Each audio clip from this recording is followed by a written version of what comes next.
Imagine this. You are in a rehearsal or a lesson. Something isn't working. The rhythm, the breath, the intention. You've tried 3 times and it's not really landing. The director or your coach looks at you and says, "Do you need me to clarify that section?" And you hear yourself say, No, I've got this. Even though you don't, even though you are lost, because asking in that moment feels like confession. If this feels familiar, you are likely what I call the Soloist Performer. And this video is for you. I'm Dr. Maja Jankowska, a clinical and counseling psychologist, and I work with performing artists, safeguarding their mental health. So let's look at the soloist. The soloist holds a specific, often hidden belief. If I were truly talented, I wouldn't need any help at all. Asking for help proves I'm not a real performer. Now, let me be precise with this. There is nothing wrong with independence. Many performers work well autonomously. But the soloist pattern is different. It's not about preferring to work alone. It's that help-seeking triggers shame, the feelings of shame in you. Not mild discomfort, but actually shame. A sense that asking reveals some kind of fundamental flaw in you and your talent. Here is how Clance's Imposter Cycle operates for the soloist. A performance, audition, or difficult passage is coming up. You feel anxiety. You also feel a bit of confusion. Perhaps you don't fully understand something. But the thought of asking for clarification feels dangerous to your nervous system. So you stay silent. You try to figure it out alone.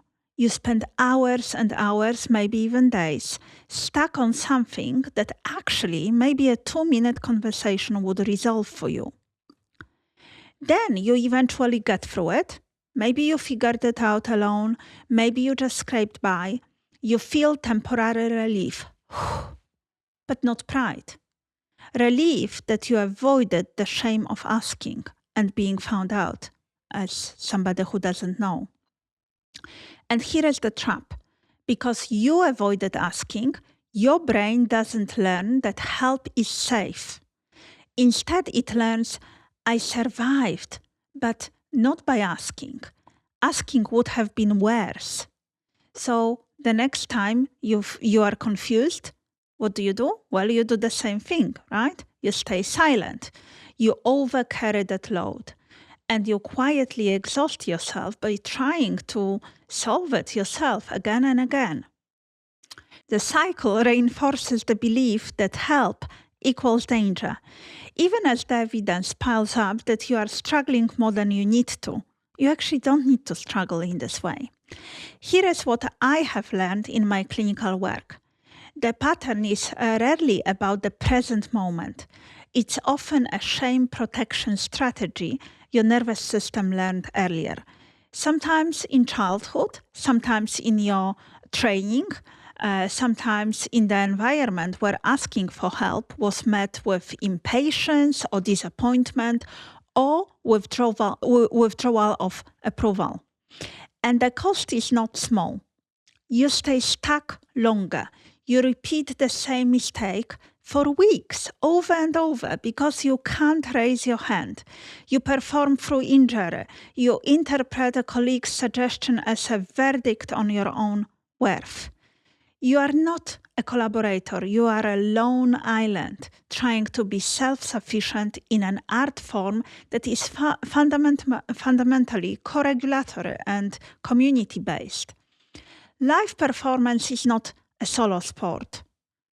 Even when you are alone on stage, it isn't really. You are in a relationship with audience, with the space in which you are performing, with a text, with music that was written by someone else.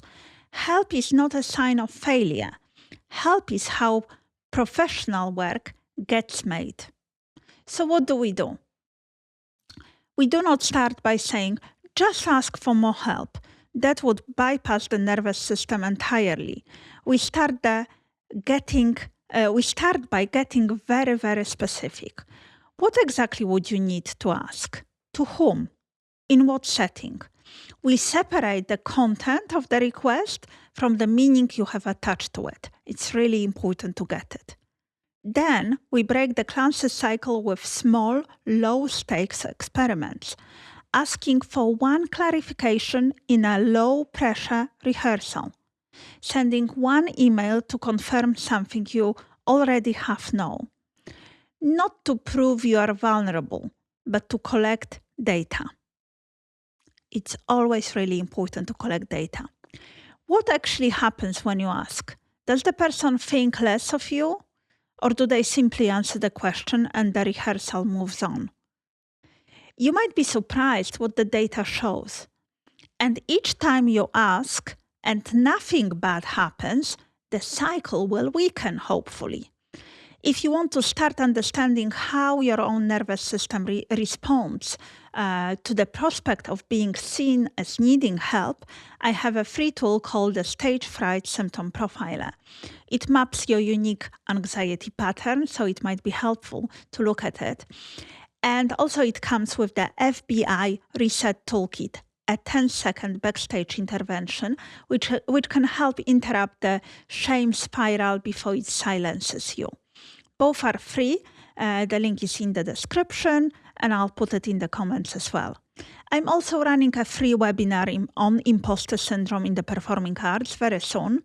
We will be digging into all 5 types, how they show up on stage and what actually helps. I don't have a date set yet, but if you DM me or comment or subscribe to my free resources, I will notify you as soon as the doors open. Next video will be about the superhero, the performer trying to be perfect artist, partner, parent, and everyone else all at once. If this video resonated, let me know in the comments. I read everything, I respond to your questions and comments. Thank you for watching. I'm Dr. Maja Jankowska. See you next time.